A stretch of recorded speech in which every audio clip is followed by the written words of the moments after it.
Want to personalize your WhatsApp profile in just a few taps? In this beginner-friendly guide, you will learn how to change your WhatsApp username quickly and easily using the latest apps option. Follow each step carefully and will have your updated profile ready in no time. Let's get started together today. First thing first, open the WhatsApp app on your phone. After opening the WhatsApp, look at the top menu bar. Here you can find the three dots more icon. Click on it. After that, choose settings.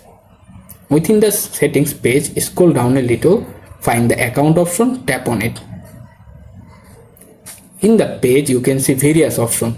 Find the username option, click on them. After that, look at the top right corner, tap on the edit button. Then tap on change username.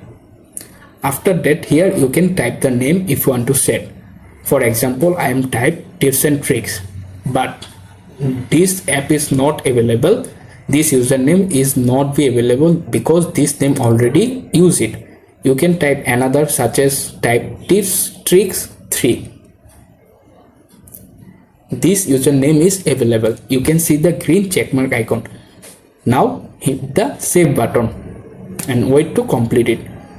You change your reserved username, and that is how you can easily change your WhatsApp username.